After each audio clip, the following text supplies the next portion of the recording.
सबसे पहले इस वीडियो को लाइक करें और मजीद वीडियोस के लिए हमारा YouTube चैनल सब्सक्राइब करें और बेल आइकन पर क्लिक करें।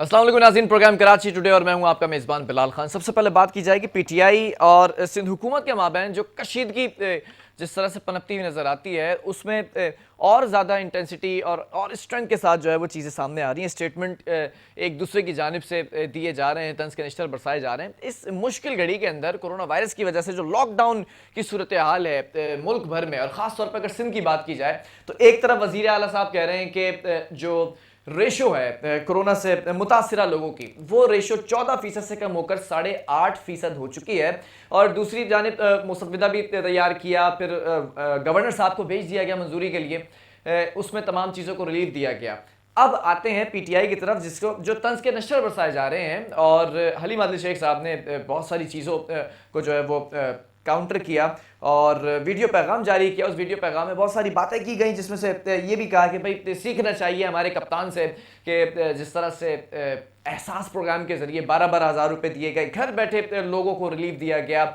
और दूसरी जानिब ये भी कहा कि सिंध हुकूमत क्या कर रही है। हेल्थ सेक्टर की बात कर ली जाए तो वहाँ पर फेल नज़र आती है, सेफ्टी किट्स की बात कर ली जाए तो वहाँ पर फेल नज़र आती है। लॉकडाउन की सूरत हाल, लॉकडाउन ये किस किस्म का लॉकडाउन है कि जहां पर आवाम भी सड़कों पर निकली हुई है और ये कह रहे हैं कि लॉकडाउन हमने रखा हुआ है, बेहतरीन तरीके से टेकअप करें चीज़ों को। और तीसरी बात ये कि जो राशन की तकसीम आती है, इस पर बड़ा जो है वो सख्त मौक़िफ़ अपनाया है कि राशन कहाँ तकसीम किया गया है। जो पैसे वफाकी हुकूमत ने सिंध हुकूमत को दिए, फिर सिंध हुकूमत ने रिलीफ फंड अपना एक अलग से जो है वो निकाल के रखा, और फिर राशन की तकसीम के लिए जो मैकेनिज़्म बनाया गया, क्या वो तमाम चीज़ें मौसर साबित हुई? क्या राशन पहुंच गया लोगों को? जिन लोगों को राशन पहुंचा है वो भी ये क्लेम कर रहे हैं कि राशन नहीं पहुंचा, जिन लोगों को नहीं पहुंचा वो तो बेचारे वैसे ही बेबस हैं। तो ये सूरत हाल है क्या इस वक्त? कल मैंने अपने प्रोग्राम में शामिल किया था एक सहाफ़ी को, तो उन्होंने ये बताया था कि तीनों जमातें फेल हो गई हैं। सिर्फ एक जमात नहीं जो तंज के नशर बरसा रही है दूसरे पर, या दूसरी जमात पहली पर बरसा रही हो। तीनों जमातें, अगर बात की जाए पीटीआई की, पीपल्स पार्टी की और एमक्यूएम की, तीनों ने क्या किया यहाँ पर, इसी पर जो है वो बात करने की कोशिश करेंगे और मौक़िफ़ लेंगे इस वक्त पीटीआई का।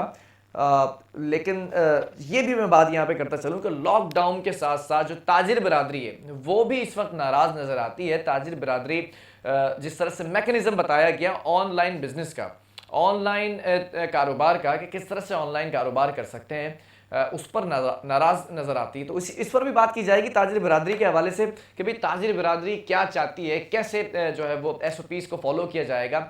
और अभी बहुत सी जगहों पर यह भी बात सामने आ रही है कि जो मेडिकल स्टोर्स हैं उनको वक्त से पहले बंद किया जा रहा है। तो लॉकडाउन की सूरत हाल अजीब जो है वो खिचड़ी बनती हुई नज़र आ रही है, कशमकश में है, कन्फ्यूजन का शिकार है सिंध हुकूमत, या फिर जो इदारे हैं सिंध हुकूमत के मातहत, उनको क्या पता नहीं है कि क्या टाइमिंग्स हैं, क्या इस वक्त लॉकडाउन के जो है वो कौन से शिक ऐसी है जिसकी खिलाफ वर्जी की जा रही है, डबल सवारी पर पाबंदी है।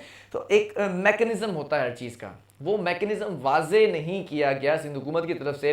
कहीं पर सख्ती की जाती है, कहीं पर बहुत ज़्यादा रिलीफ दे दिया जाता है, कहीं पर ये भी बातें सामने आई हैं कि लोगों से, ताजिर बरादरी से भी पैसे मांगे जा रहे हैं कि आप कारोबार खोल सकते हैं, लेकिन अंडर द टेबल जो है वो कुछ रकम अदा कर दें।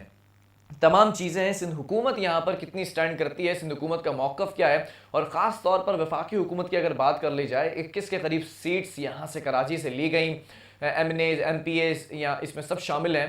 पहली बार इतने बड़ा फिगर पीटीआई ने लिया। पीटीआई ने किया क्या कराची के लिए? कराची की जो 2.5 करोड़ से ज़्यादा की आवाम है, उसमें 70-80 लाख रोज़ाना कमा कर खाने वाले लोग हैं, डेली बेसिस पर कमा कर खाने वाले लोग। क्या इस वक्त वो खुश हैं ख़ास तौर से वफाकी हुकूमत से, या फिर वफाकी हुकूमत ने भी वही किया जो 11 सालों से 10 सालों से सिंध हुकूमत जो मैं कहता हूँ साईं सरकार करती चली आ रही है? सेक्टर्स की बात की जाए, हेल्थ सेक्टर में अगर बात कर ली जाए सबसे पहले, तो अज़रा पेचियो साहिबा जो मिनिस्टर हैं पहले तो वो बहुत कम दिखाई देती हैं, मीडिया टॉक बड़ी कम करती हैं, लेकिन जब करती हैं तो वो फिगर्स जो सामने रखती हैं उस पर बड़ा मुझे इख्तलाफ होता है। इन्हीं के यंग डॉक्टर्स कहते हैं कि इनके पास किट्स मौजूद नहीं है, इनके पास जो फैसिलिटीज़ मौजूद नहीं है, कहीं पर जो आइसोलेशन वार्ड्स बनाए गए हैं वहाँ पर इक़दाम मौसर नहीं किए गए हैं।